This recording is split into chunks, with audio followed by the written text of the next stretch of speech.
Welcome back, warrior. So we are in Moroni chapter 1 now. Okay, so something kind of fun to note is that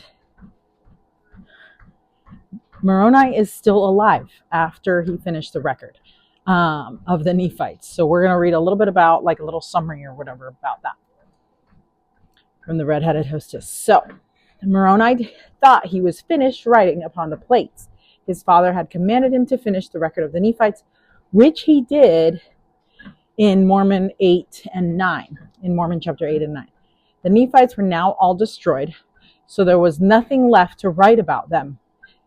And so Moroni is the last standing Nephite.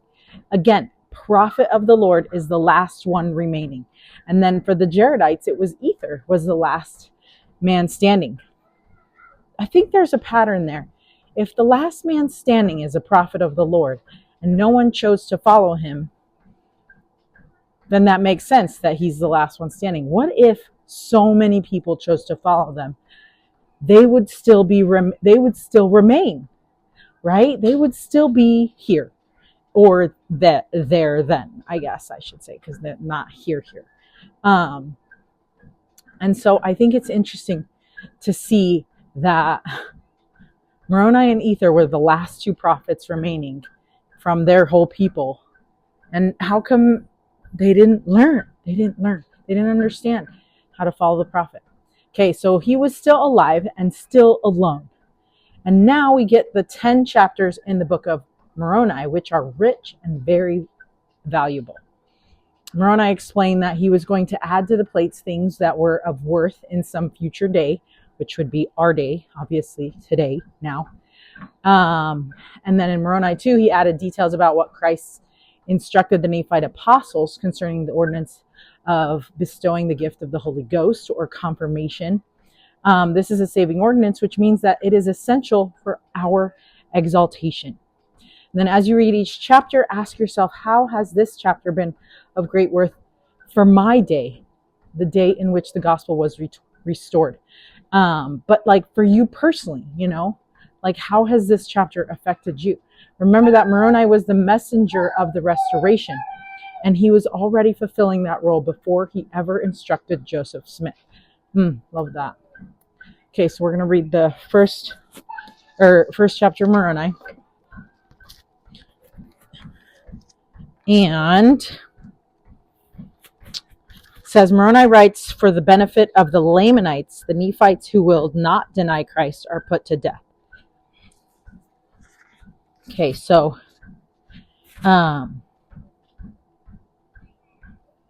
here we go. Oh, you know what? Let's read a couple quotes here. These chapters are so short. I was going to say, how many chapters? Okay. So Moroni chapter 7 is pretty long. I guess I could keep them short with each chapter, right?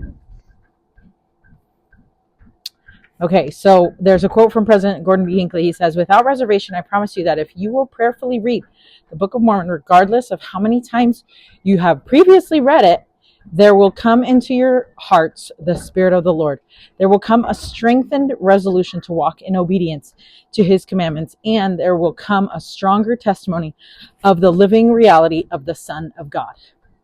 Gordon B. Hinckley. And then Joseph Smith, a quote from Joseph Smith. He says, I told the brethren that the Book of Mormon was the most correct of any book on earth and the keystone of our religion, and a man would get nearer to God by abiding by its precepts than by any other book. Ooh, end quote. That was good, right?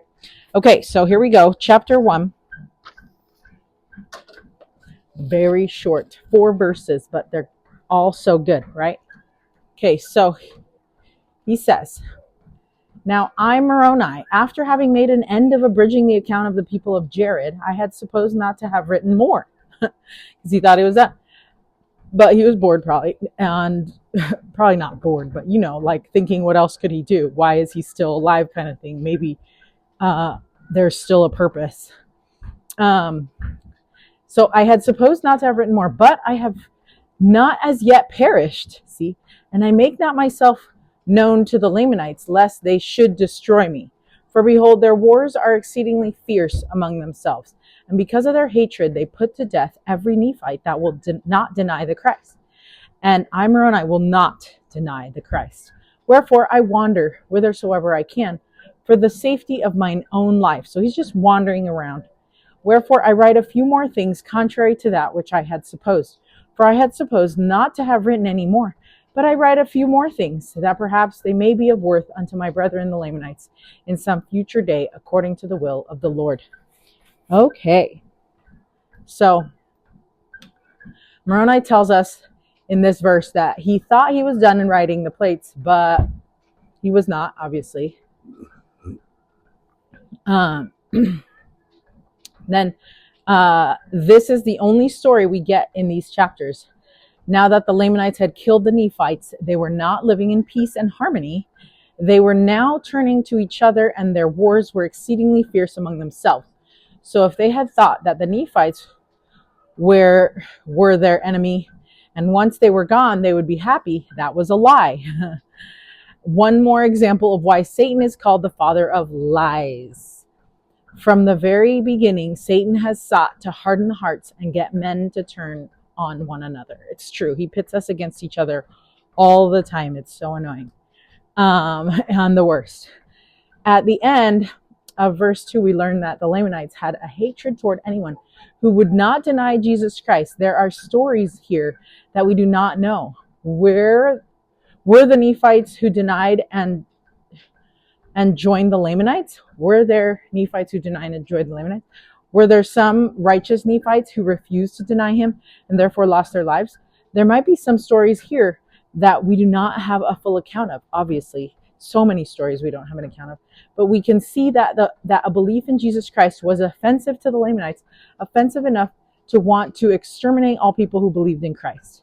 Moroni had seen and talked with Christ face to face. And here he says that he will not deny the Christ. So that means that he will wander for the safety of his own life. Moroni's last Book of Mormon entry was probably written about 36 years after the final Nephite battle. That is a long time of being alone, without friends and without his family. Oh, it always makes me so sad when I think about that. But as we can see in these final chapters, he maintained his bright testimony through all of the loneliness, but those 36 years of wandering will only be part of his story, for he will later become the glorious resurrected being who will direct and guide Joseph Smith. So at this point in Moroni's life, he still had great and marvelous things in his future. Ooh. And then we have a quote from Elder Sterling W. Sill from the October 1976 General Conference. I don't even know if I would survive that long being in isolation. Well, first of all, I have zero training living in the wilderness. So there's that. Okay, so this is the quote. The prophet Joseph Smith tried to describe his some 15 or 16 visits with the angel Moroni. Moroni was a soldier who lived upon our continent. For the last 37 years of his life, he lived alone. He said, my father hath been slain, as well as all my kinsfolk, and I have not friends nor whither to go. Wherefore, he said, I wander whithersoever I can for the safety of mine own life. He didn't have a warm bathroom to go into every morning, or someone to get him a good breakfast or provide him with clean clothing. We might imagine that during these many long and lonely years, he had allowed his personality to run down a little bit. And then we see him for the last time as he stood there on the edge of his grave, writing us his last paragraph. In closing his great book, he said, and now I bid unto all farewell, as I soon go to rest in the paradise of God, until my spirit and body shall again reunite, and I am brought forth triumphant through the air to meet you before the pleasing bar of the great Jehovah, the eternal judge of both quick and dead. And that's in Moroni 10:34.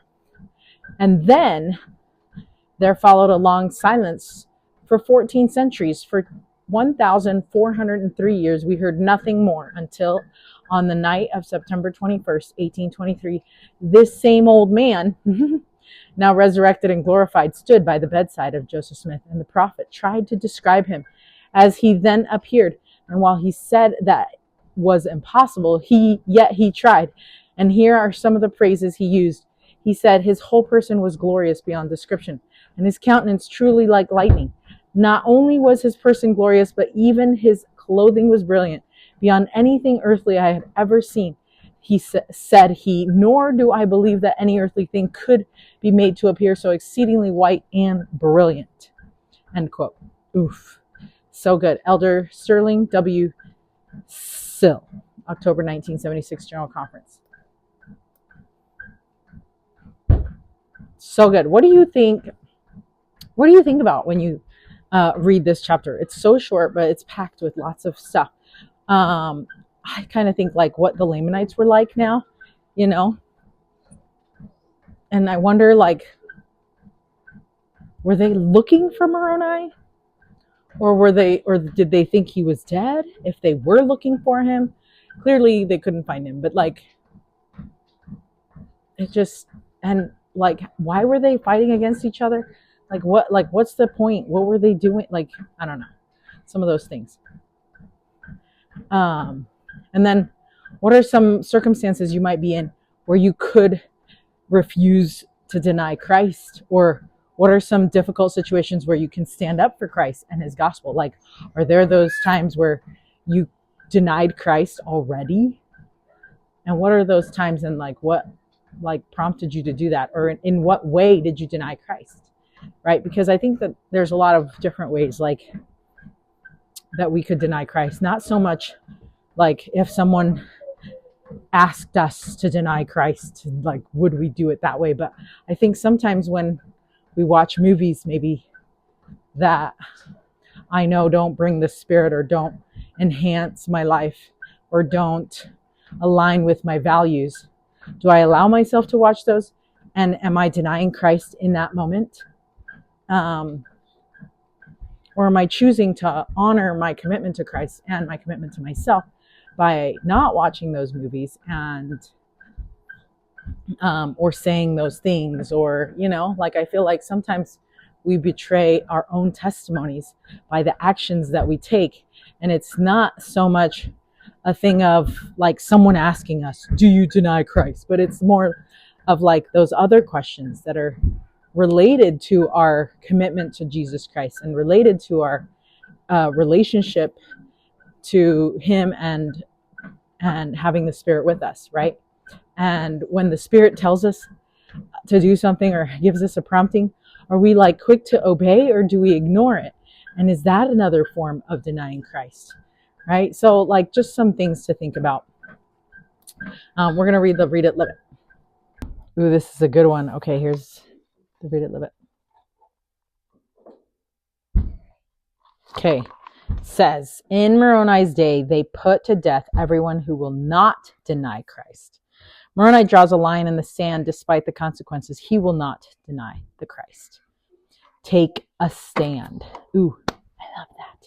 Okay, and this week we've been called to be the temple preparation teachers, and we don't have like a set Sunday that we can teach this class because they have like Sunday school already and they have Relief Society and Elders Quorum class. And so we don't have like a set time, so we're going to do it in our home. But they also no longer use like the manuals that they have, I guess. So they said that they're outdated or whatever. And so we have our first class tomorrow and I'm a little bit nervous. I'm like, what am I going to do? What are we going to say? And like the overall thing that like I want to come across is just like an excitement to go and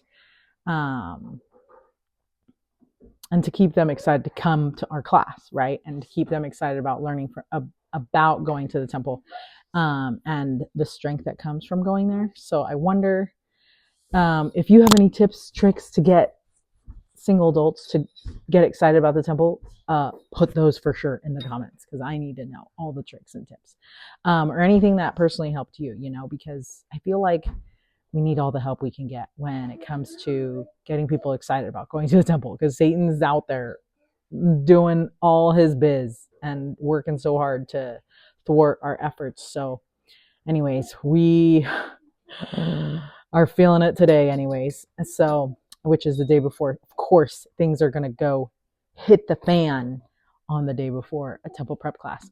So, because that's what happens when you want to go to the temple, even when you want to choose to go to the temple. I was able to go to the temple last night at 9 p.m. I show up and I'm like, can I still do initiatories? And they were like, the guy at the front desk was so chill. He was like, oh yeah, thanks for coming in. I was like, you're so calm. Anyway, so it was really cool to go to the temple last night, and I want to make sure that we get these youth, these young adults excited about it. We have a few adults that are not young adults, but most of everyone, like 98% of all of our peeps are young adults, or are going to be young adults. And so anyways, wish us luck. So until Moroni chapter 2, stay strong, warrior.